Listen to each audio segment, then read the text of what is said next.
नमस्कार, स्वागत है आपका हमारे YouTube चैनल में। आज हम लोग इलेक्ट्रोमैग्नेटिक वेव के बारे में डिस्कस करेंगे। तो चलिए बिना बकवास किए शुरू करते हैं। इलेक्ट्रोमैग्नेटिक वेव, जिसको विद्युत चुंबकीय तरंग बोलते हैं। तो इलेक्ट्रोमैग्नेटिक वेव हम बताए थे कि 7 प्रकार का होता है। RMI VUXY, RMI VUXY। R से रेडियो वेव, M से माइक्रोवेव, I से इंफ्रारेड वेव, V से विजिबल वेव, U से अल्ट्रावायलेट वेव, X से एक्स वेव और Y से गामा वेव हो गया। अब इसमें दो चीज होता है। सब वेव का दो खासियत होता है, एक होता है आवृत्ति और एक होता है तरंग दैर्ध्य। और आवृत्ति और तरंग दैर्ध्य में उल्टा संबंध होता है। n बराबर c बटा लेमडा होता है। आवृत्ति बराबर प्रकाश की चाल बटा तरंग दैर्ध्य होता है। आवृत्ति और तरंग दैर्ध्य में उल्टा संबंध, मतलब जिसका आवृत्ति ज्यादा होगा उसका तरंग दैर्ध्य बहुत कम होगा। जिसका फ्रीक्वेंसी ज्यादा होगा, जो तरंग ज्यादा फरफराएगा तो वो ज्यादा लंबा डेग नहीं मार पाएगा। जो तरंग ज्यादा फरफराएगा वो ज्यादा लंबा डेग नहीं मार पाएगा। तो चलिए एक एक करके हम लोग शुरू करते हैं। यहाँ पे सबसे पहले अगर जो हम इस साइड से R से गामा के तरफ जाएंगे, R से अगर जो गामा के तरफ जाएंगे तो आवृत्ति बढ़ेगा। R से अगर जो गामा के तरफ जा रहे हैं तो आवृत्ति बढ़ेगा। जबकि गामा से अगर जो R के तरफ आ रहे हैं तो तरंग दैर्ध्य बढ़ेगा। गामा से अगर जो R के तरफ आ रहे हैं, कहने का मतलब गामा तरंग से अगर जो रेडियो तरंग के तरफ आ रहे हैं तो तरंग दैर्ध्य बढ़ेगा। डेग का लंबाई बढ़ेगा। तरंग का जो डेग का लंबाई होता है वो डेग का लंबाई बढ़ेगा। जबकि अगर जो रेडियो वेव से गामा वेव के तरफ जा रहे हैं तो उसमें आवृत्ति बढ़ेगा, फ्रीक्वेंसी, तरंग ज्यादा फड़फड़ाएगा। तो सबसे पहले यहाँ पे रेडियो वेव को अंग्रेजी में रेडियो वेव कहते हैं, जिसका खोज इटली के वैज्ञानिक मार्कोनी ने किया था। किताब में तो यही दिखाया गया है, लेकिन रियलिटी है कि इसका खोज हमारे एक भारतीय वैज्ञानिक जगदीश चंद्र बसु ने किया था। एक महान भारतीय वैज्ञानिक जगदीश चंद्र बसु ने रेडियो तरंग का खोज किया था। सबसे पहले जगदीश चंद्र बसु ने कोलकाता में 75 किलोमीटर दूर एक रेडियो संदेश को भेजा और 75 किलोमीटर दूर वो रेडियो संदेश सुना गया। सबसे पहले कोलकाता में हमारे भारतीय वैज्ञानिक जगदीश चंद्र बसु ने एक संदेश को भेजा और वह संदेश को रेडियो वेव द्वारा 75 किलोमीटर दूर सुना गया। 75 किलोमीटर दूर सुना गया। तो गर्व है हमको हमारे ऐसे भारतीय वैज्ञानिक पे कि रेडियो तरंग का खोज जगदीश चंद्र बसु ने किया था। लेकिन किताब में देखिएगा, नेट पे देखिएगा तो आ जाता है मार्कोनी। इटली का एक वैज्ञानिक है मार्कोनी, ई रेडियो वेव का खोज किया था। तो ऐसे कैसे हो गया? तो ये बात है जब भारत गुलाम था तो एक बार जगदीश चंद्र बसु और मार्कोनी, जगदीश चंद्र बसु किसी काम से लंदन गए थे और वहां इसका मुलाकात हो गया मार्कोनी से। और दोनों बढ़िया से एक दूसरे का प्रशंसा किया, क्योंकि दोनों एक ही क्षेत्र में काम कर रहा था, दोनों रेडियो वेव पे ही काम कर रहा था। तो उसमें जगदीश चंद्र बसु ने मार्कोनी का खूब प्रशंसा किया, बदले में मार्कोनी भी जगदीश चंद्र का बसु का खूब प्रशंसा किया। कि मार्कोनी बुझ रहा था कि हमसे ज्यादा बढ़िया थ्योरी जगदीश चंद्र बसु के पास में है और जगदीश चंद्र बसु रेडियो वेव में नोबेल पुरस्कार ले लेगा। तो इसीलिए ऐसा कहा जाता है मार्कोनी ने वहां पे जगदीश चंद्र बसु का एक फाइल, जिस फाइल में रेडियो वेव का थ्योरी जगदीश चंद्र बसु लिखा था, उस फाइल को मार्कोनी ने लंदन से गायब कर दिया। और पूरा मेहनत था हमारे भारतीय वैज्ञानिक जगदीश चंद्र बसु का, लेकिन उसका श्रेय मार्कोनी ले लिया। इसके लिए मार्कोनी को 1907 में इसको नोबेल पुरस्कार मिला।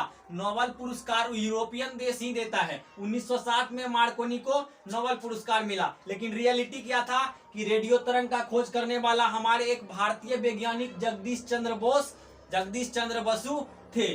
सबसे पहले अब रेडियो तरंग उत्पादन कैसे होता है, निकलता कैसे है? तो रेडियो तरंग एलसी परिपथ में धारा के तीव्र परिवर्तन से होता है। एलसी परिपथ में धारा खूब तेज गुजार देंगे धारा को, तो कौन तरंग उत्पन्न होता है? रेडियो तरंग। अब एलसी परिपथ क्या है ये हम किसी वीडियो और में डिस्कस करेंगे। सबसे पहले अभी पूछ जाओ, एलसी परिपथ में खूब जोर से अगर जो धारा जाएगा तब रेडियो तरंग उत्पन्न होगा, रेडियो वेव उत्पन्न होगा। और इसका तरंग दैर्ध्य सबसे पहले हम बता चुके हैं। अगर जो गामा से इधर के तरफ आएंगे, आर के तरफ, RMI, यहाँ पे है RMI I V U X Y. अगर जो वाई से आर के तरफ आ रहे हैं तो लेमडा बढ़ेगा, लेमडा जकरा तरंग दैर्घ्य बोलते हैं वो लेमडा बढ़ेगा। लेकिन आर से अगर जो वाई गामा के तरफ जा रहे हैं तो इसमें आवृत्ति बढ़ेगा, इसमें आवृत्ति बढ़ेगा। अब देखो यहाँ सबसे ज्यादा लेमडा, सबसे ज्यादा तरंग दैर्घ्य किसका होगा? रेडियो वेव का सबसे ज्यादा तरंग दैर्घ्य होगा, लंबा लंबा डेग मारेगा, खूब लंबा लंबा डेग मारेगा ये रेडियो तरंग। लेकिन सबसे कम तरंग दैर्घ्य किसका होगा? गामा रेस का, गामा वेव का सबसे कम तरंग दैर्घ्य होगा। लेकिन आवृत्ति का बात करा जाए तो गामा का सबसे ज्यादा खूब आवृत्ति, खूब फरफराएगा, लेकिन रेडियो वेव का आवृत्ति बहुत कम होगा। तो उम्मीद करते हैं कि इस समझ में आ गया होगा। अब देखो सबसे पहले तरंग दैर्घ्य, तरंग दैर्घ्य सबसे ज्यादा तरंग दैर्घ्य होता है रेडियो वेव का 10 सेंटीमीटर से लेके 100 किलोमीटर तक का हो सकता है, 10 सेंटीमीटर से 100 किलोमीटर का हो सकता है। सबसे ज्यादा लंबा डेग जो मारता है वो रेडियो तरंग मारता है। उसके बाद आवृत्ति, इसका आवृत्ति तो बहुत कम होता है, सबसे कम आवृत्ति होता है रेडियो तरंग का 10⁻1 हर्ट्ज से 10⁻9 हर्ट्ज तक हो सकता है इसका आवृत्ति। और इसका उपयोग क्या करते हैं? ध्वनि संदेश का आदान प्रदान कराने के लिए। ध्वनि संदेश मतलब आवाज को एक जगह से दूसरे जगह भेजने के लिए सबसे पहले रेडियो जो चलता था वही वॉल्यूम वाला, जिसमें गाना सुनते थे कजरारे कजरारे। इस सब में ध्वनि तरंग को एक जगह से दूसरे जगह भेजने के लिए रेडियो सब में रेडियो वेव का प्रयोग किया जाता है। तो रेडियो वेव समझ में आ गया होगा। अब होता है सूक्ष्म तरंग, जकरा अंग्रेजी में माइक्रोवेव बोलते हैं। माइक्रोवेव को ईमानदारी रूप से हर्ट्ज ने खोजा था, ईमानदारी रूप से बेचारा ही खोजा था, मार्कोनी के जैसा नहीं था। और ये पैदा कैसे होता है? कैविटी में इलेक्ट्रॉन के दोलन द्वारा पैदा होता है। कैविटी मतलब होता है गुफा, उसमें इलेक्ट्रॉन का दोलन, इलेक्ट्रॉन उसमें इधर उधर इधर उधर इधर उधर हिलता डुलता है, तब इस सूक्ष्म तरंग पैदा होता है। अब इसका तरंग दैर्घ्य 10⁻7 एंगस्ट्रम से 10⁻10 एंगस्ट्रम तक हो सकता है। इसकी आवृत्ति की बात करें तो 10⁻9 से 10⁻12 हर्ट्ज तक हो सकता है। अब इसका प्रयोग सूक्ष्म तरंग का प्रयोग रिमोट में, रडार में। अब रिमोट देखा है ना, अगर जो कोई लड़का रिमोट दबाया और टीवी चल गया, और अगर जो सोचता है कि इसमें से निकला क्या, तो आंसर है सूक्ष्म तरंग, जकरा माइक्रोवेव कहते हैं। अब उसमें रडार में, रडार क्या होता है? रडार एक ऐसा यंत्र होता है जो ये पता लगाता है कि कोई जहाज अगर जो आ रहा है तो जहाज का स्पीड क्या है, ऊंचाई कितना है, इस सब का पता लगाने वाला एगो यंत्र होता है। अरे जहाज जिसपे हम लोग एरोप्लेन बोलते हैं जिसको जी, वही उस पे उसका ऊंचाई कितना है, उसका स्पीड कितना है, इस सब का पता लगाने के लिए रडार का प्रयोग किया जाता है। माइक्रोवेव ओवन में इसका प्रयोग किया जाता है। टेलीविजन टीवी उवी में सूक्ष्म तरंग का प्रयोग होता है। जीपीएस में ब्लूटूथ, जिससे फिल्म भेजता था। आज पहले के जमाने में साला ब्लूटूथ से फिल्म, अगर जो 3 घंटा का फिल्म है तो ब्लूटूथ से 3 घंटा लगता था जाने में। अब तो जमाना आ गया है 4G, सेटेलाइट को बैन कर दिया है। ढेरी ऐसा एप्स है जिसमें अगर जो 5 GB का फिल्म है तो 5 मिनट में चला जाता है। इतना फास्ट ज्यादा है, जमाना बहुत बदल गया है। और उसके बाद वाईफाई में अगर जो हॉटस्पॉट खोलता है तुरंत वहां कनेक्ट हो जाता है, तो यहाँ से वहां तक की जाता है तो सूक्ष्म तरंग। यहाँ से वहां कुछ हो जाता होगा ना जी, तो सूक्ष्म तरंग यहाँ से वहां जाता है। तो सूक्ष्म तरंग सबसे पहले याद कैसे रखेंगे? रेडियो तरंग का खोज मार्कोनी किया था। अब रेडियो कोई बजाता है? नहीं, रेडियो को मार दो, मार रेडियो को। क्यों?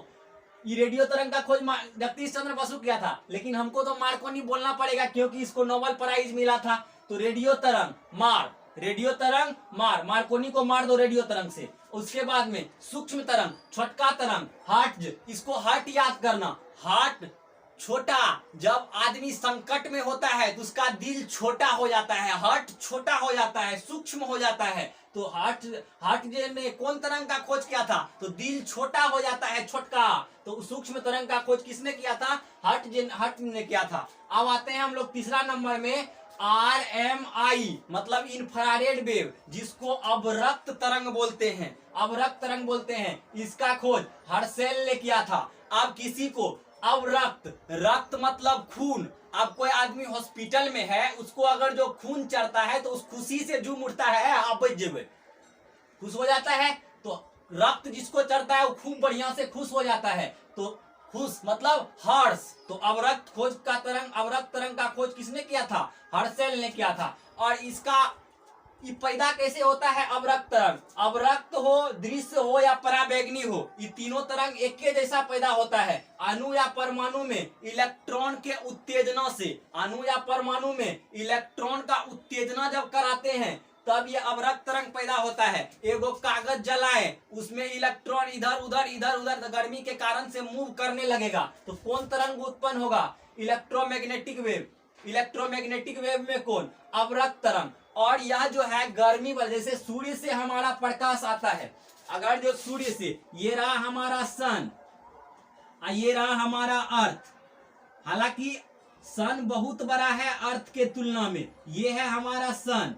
और यहां से लाइट आता है पृथ्वी पे, यहां से पृथ्वी पे लाइट आता है। तो पृथ्वी, सूर्य का जो लाइट आता है उसमें गर्मियों लगता है, उसके सहारे से देखियो सकते हैं, और हानिकारक भी होता है। तो सूरज के लाइट का ऐसा भाग जिससे हमको गर्मी महसूस होता है, कोई चीज को जलाए उसका ऐसा चीज जिससे हमको गर्मी महसूस होता है, तो उससे कौन तरंग निकल रहा है? अवरक्त तरंग, गर्मी निकलने वाला भाग। अब चेला को जला दिए, कोयला को जला दिए, उसका जिस भाग से हमको गर्मी निकल रहा है, तो उससे कौन तरंग उत्पन्न होगा? अवरक्त तरंग उत्पन्न होगा। अब इसका तरंग दैर्घ्य 7500 एंगस्ट्रम से 10 के पावर 7 एंगस्ट्रम तक होता है।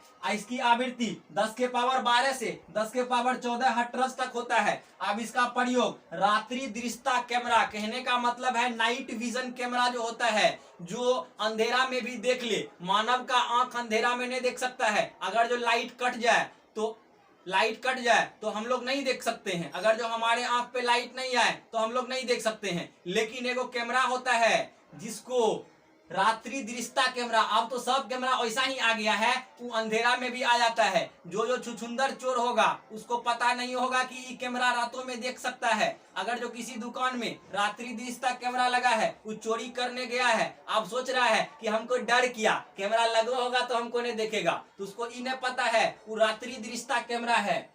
रात्रि दृश्यता कैमरा होता है, वो अंधेरा में भी देख सकता है। अब रात्रि दृश्यता कैमरा के चारों बगल देखेगा तो उसमें ललका कलर का लाइट बढ़ते रहता है। देखना वो लाइट जो है कौन किरण को, कौन वेव को निकालता है? तो अवरक्त वेव को निकालता है, जो रात में भी देखने में सक्षम है। साला अगर जो ये सब आंख में लगता तो हम भी लगा लेते, अब इतना बढ़िया होता, ऐसा कोई यंत्र होता कि आंख में फिट कर देते और अवरक्त तरंग निकलता, तो दिन रात दोनों क्लियर, अंधेरा में कोई लाइट विट का कोई चक्कर नहीं।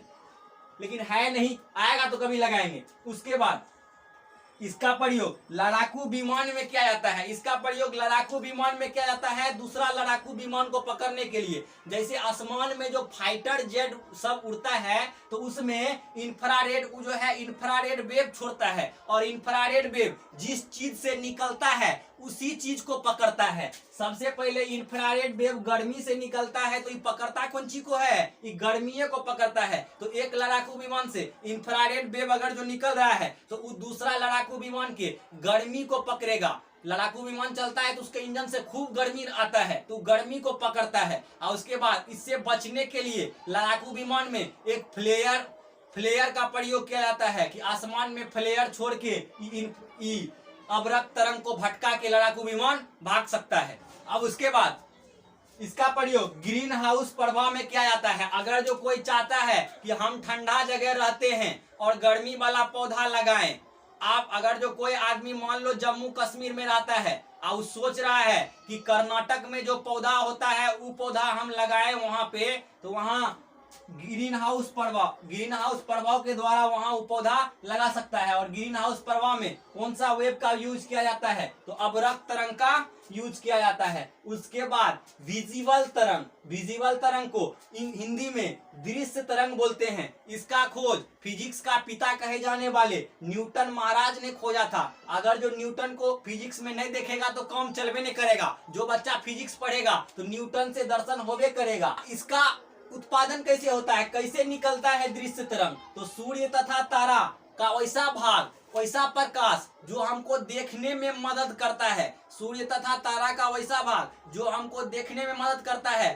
उसे दृश्य तरंग निकलता है। लाइट का वैसा भाग जो हमको देखने में मदद करता है उससे दृश्य तरंग निकलता है। अब लाइट का एगो भाग है जिससे हमको गर्मी लगता है, तो उससे कौन तरंग निकलता है? अवरक्त। लाइट का वैसा भाग जो हमको देखने में सहायता करता है उससे कौन तरंग निकलता है? दृश्य तरंग। कौन खोजा था? न्यूटन बाबा। इसका तरंग दैर्घ्य 4000 एंगस्ट्रम से 7500 एंगस्ट्रम के बीच होता है और मानव आंख इतना एंगस्ट्रम तक के ही तरंग को देख सकता है। इसी में विबजियोर, बेगनी, आहोपी, नाला जो बोलते हैं सब कलर आता है। अब तू लोग समझता है कि लाइट में 7 कलर होता है। लाइट को अगर जो एक प्रिज्म से गुजारते हैं तो 7 कलर में विभाजित हो जाता है। 7 कलर में विभाजित हो जाता है तो उस सब कलर को हम लोग देख पाते हैं। तो उस सब कौन कलर है? तो उस सब कौन तरंग है? तो दृश्य तरंग है। और एक इंपॉर्टेंट बात याद रखना, सब तरंग का स्पीड जो होता है, जितना इलेक्ट्रोमैग्नेटिक तरंग है, सब तरंग का स्पीड प्रकाश के स्पीड के बराबर होता है। और प्रकाश का स्पीड 3 गुना 10 के पावर 8 मीटर पर सेकेंड या 3 लाख किलोमीटर पर सेकेंड होता है। पर सेकेंड कहने का मतलब लाइट जो है एक सेकेंड में 3 लाख किलोमीटर चला जाता है। यार पृथ्वी का त्रिज्या है 6400 किलोमीटर, मतलब एक सेकेंड में क्या बार पृथ्वी को पार कर देगा। पृथ्वी का त्रिज्या 6400 किलोमीटर है। अब सभी इलेक्ट्रोमैग्नेटिक वेव लाइट के स्पीड से चलता है, तो इसका दृश्य तरंग का तरंग दैर्घ्य 4000 एंगस्ट्रम से 7500 एंगस्ट्रम तक होता है। इसकी आवृत्ति 10 के पावर 4 हर्ट्ज से 10 के पावर 15 हर्ट्ज तक होता है।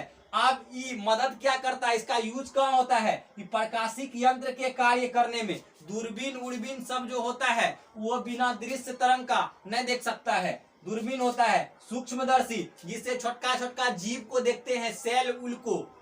सेल मतलब कोशिका, वो सब चीज को जो देखते हैं लैब उब में जूम जाम करके, तो उसमें कौन तरंग चाहिए? दृश्य तरंग चाहिए। बिना दृश्य का हम देखे नहीं सकते हैं। जितना भी प्रकाशिक यंत्र होता है सब में दृश्य तरंग का यूज होता है। जैसे दूरबीन हो गया, हमारा आंख है, हमारे आंख के पास में अगर जो दृश्य तरंग नहीं आएगा तो हम लोग किसी वस्तु को देखिए नहीं सकते हैं। उसके बाद पराबैंगनी, इसका खोज रीटर ने किया था। पराबैंगनी तरंग का खोज रीटर ने किया था। और ये भी कैसे पैदा होता है? अणु या परमाणु में इलेक्ट्रॉन का जो उत्तेजना होता है, ये तीनों तरंग जो होता है उसी से पैदा होता है। अणु या परमाणु में इलेक्ट्रॉन का उत्तेजना। और उत्तेजना होगा कैसे? अगर जो कोई चीज जलेगा तो उसमें इलेक्ट्रॉन इधर उधर गर्मी के कारण इधर उधर भागना स्टार्ट हो जाएगा, क्योंकि उसको ऊर्जा मिल जाएगी। और जिसको ऊर्जा मिल जाता है वो एक जगह रुकता है। अगर जो मान लो मेरे पास पैसा नहीं है तो हम घर में बैठे रहेंगे आराम से। पैसा नहीं है और मेरे पास में 500 रुपया आ जाए ना, तब ऊर्जा मिल गया, तुरंत इधर चौक पे चलो, उधर चलो, उधर चलो, कहीं कहीं जाने लगेंगे फालतू का।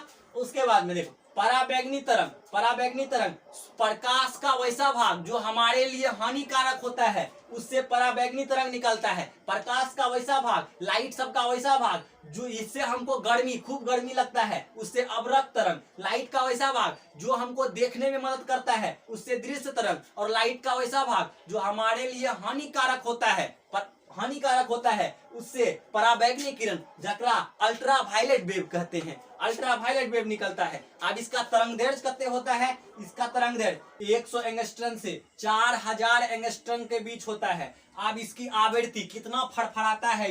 10 के पावर 15 से 10 के पावर 16 हर्ट्ज तक इसकी आवृत्ति होता है। अब इसका उपयोग क्या चीज में? सबसे इंपॉर्टेंट इसका उपयोग खाद्य पदार्थ का सुरक्षा करने में, खाना वाना का सुरक्षा करने में पराबैंगनी तरंग का उपयोग किया जाता है। और उसके बाद अदृश्य लिखाई को पकड़ने के लिए आप देख लो, सीआईडी सब में देखा होगा, एगो पूरा सादा कागज रहता है, उस पे क्या लिखा है पते नहीं चलता है, लगता है उस पे कुछ नहीं लिखा है, लेकिन उस पे जब पराबैंगनी तरंग मारते हैं तो पता चलता है कि इसके अंदर कुछ लिखा है। मान लो ऐसा एगो पेपर है जो बहुत साल पुराना है, वो जो है लगभग 20 साल 50 साल या 100 साल पुराना है। अब उसका लिखावट मिट चुका है, तो उस लिखावट को फिर से देखने के लिए उस पे पराबैंगनी तरंग मारेंगे तो वो लिखावट स्पष्ट रूप से दिखाई देगा हमको। उसके बाद अगर जो पराबैंगनी किरण कम मात्रा में सूरज से हमको प्राप्त होता है, सूरज से भी पराबैंगनी किरण आता है, सूरज का वो वाला पार्ट जिससे हमको गर्मी लगता है उससे अवरक्त तरंग, और सूरज का वो वाला पार्ट जो हमको देखने में मदद करता है, लाइट का वो वाला पार्ट जो हमको देखने में मदद करता है उससे दृश्य तरंग, और जो हमारे लिए हानिकारक होता है उससे पराबैंगनी तरंग निकलता है। धरती पे कम मात्रा में पराबैंगनी तरंग अगर जो सूरज से धरती पे आ रहा है तो वो हमको विटामिन डी प्रदान करता है। वो हमको कौन विटामिन प्रदान करता है? Vitamin D. लेकिन अधिक मात्रा में अगर जो सूरज से पराबैंगनी किरण आ रहा है तो उससे हमको त्वचा कैंसर हो सकता है, उससे हमको त्वचा कैंसर हो सकता है। अब सूरज से 3 गो तरंग आता है। सबसे पहले अवरक्त तरंग, इंफ्रारेड वेव भी आता है, दृश्य तरंग, विजिबल वेव भी आता है, और पराबैंगनी तरंग, अल्ट्रावायलेट वेव भी आता है। अब इसमें एक्चुअली होता है क्या?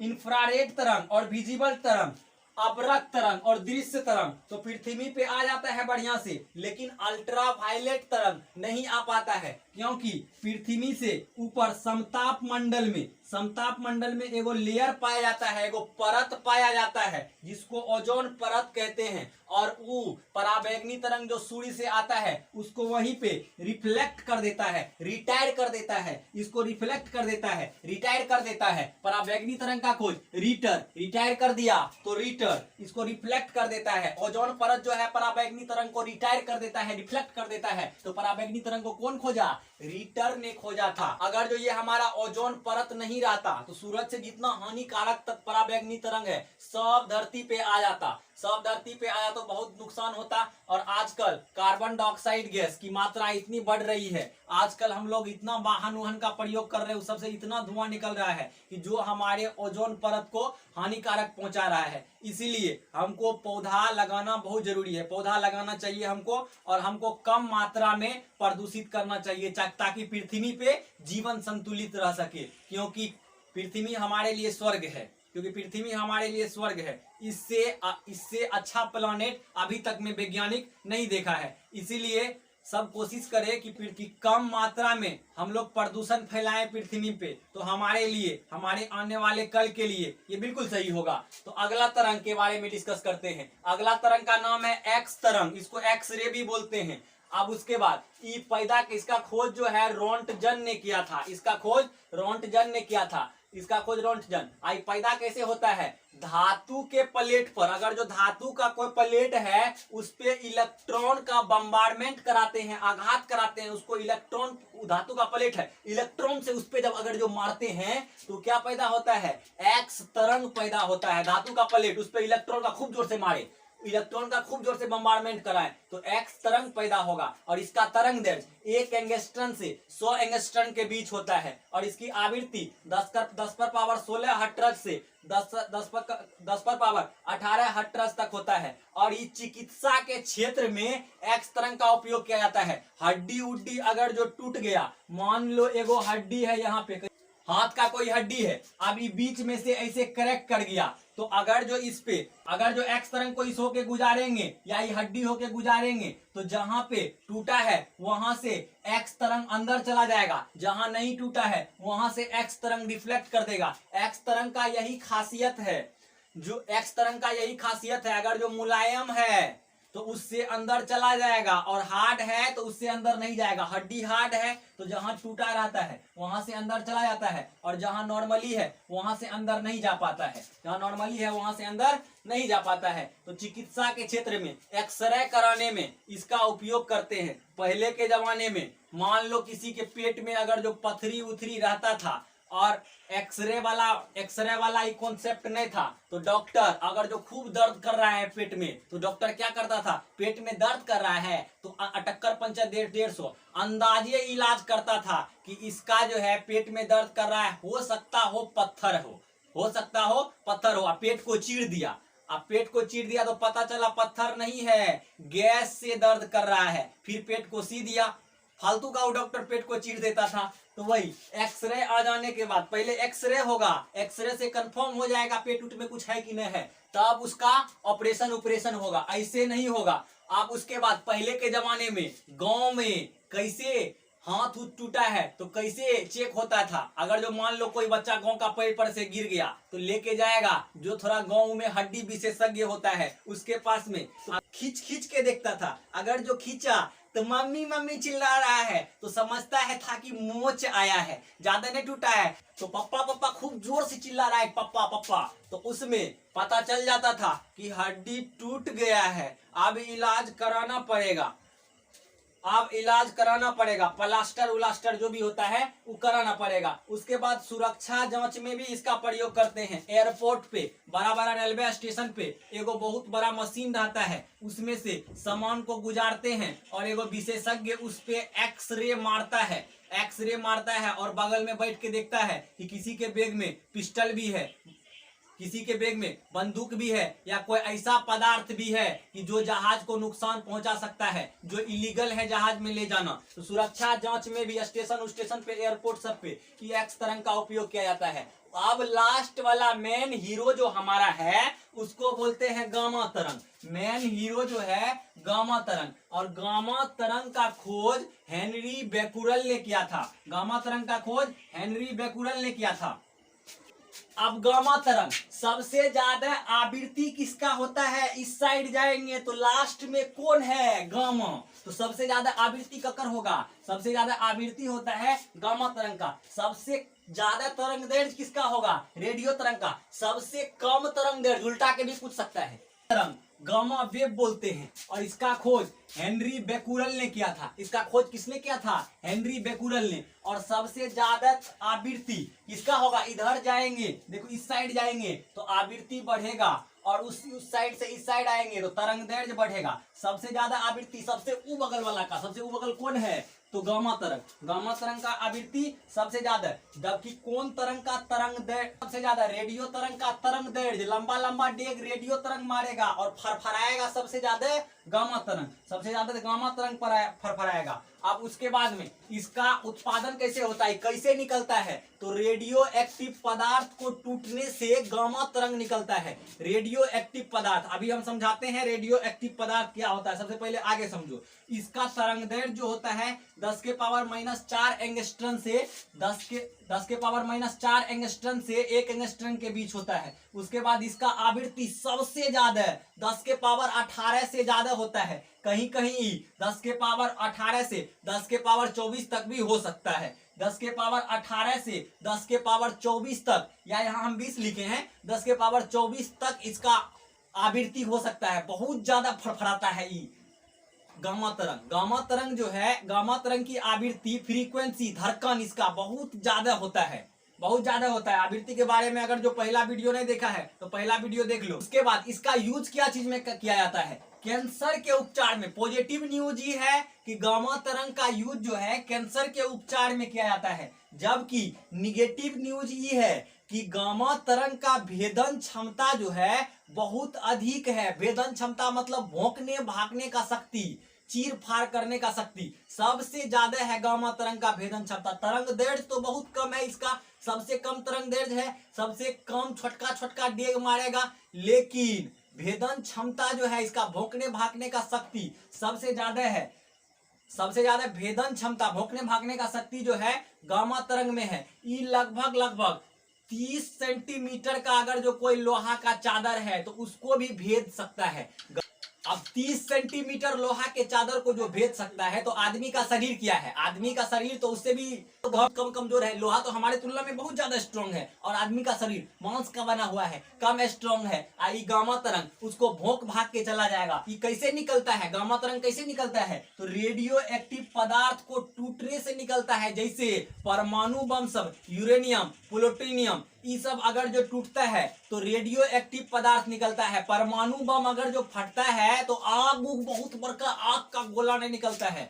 आग का गोला बहुत कम मात्रा में धुआं का बादल होता है, लेकिन उससे जो उसका रेडिएशन होता है, परमाणु बहुत बड़ा, ही नहीं है कि परमाणु बम कहीं गिर जाएगा तो अब पूरा शहर में, पूरा जितना एरिया है सब एरिया में आग का वर्षा करा देगा। ऐसा नहीं है, ऐसा नहीं है। ये एक पोल्यूशन टाइप का है। परमाणु बम जब फटता है उससे बहुत अधिक मात्रा में रेडिएशन निकलता है और ये गामा तरंग निकलता है। और ये गामा तरंग उसके आसपास में जो भी आदमी आया कुछ दूरी पर 20-25 किलोमीटर, 40 किलोमीटर, 50 किलोमीटर दूरी पर जो भी आदमी आया, जो भी मकान दुकान है, जो भी है, सब कोई भोंक भाग के निकल जाएगा, जो सब क्षतिग्रस्त हो जाएगा। अब आदमी को अगर जो भोंक भाग के निकल जाएगा तो आदमी तो मरिए जाएगा ना जी। तो गामा तरंग से, गामा रेडियो एक्टिव पदार्थ के टूटने से ये उत्पन्न होता है। गामा तरंग जो है, परमाणु बम जब फटता है तो उसमें बहुत अधिक मात्रा में गामा तरंग निकलता है। जाके तो पूछो हिरोशिमा और नागासाकी वाला से, बहुत दिन तक बच्चा विकलांग पैदा हुआ था वहां पे। तो उम्मीद करते हैं हम आपका सारा तरंग डिस्कस कर दिए। उम्मीद करते हैं आपको ये क्लास समझ में आया होगा। अगर जो समझ में आया है तो सब्सक्राइब, लाइक, डिसलाइक जो होता है सब कर देना। तो आज का क्लास यहीं खत्म करते हैं। जय हिंद।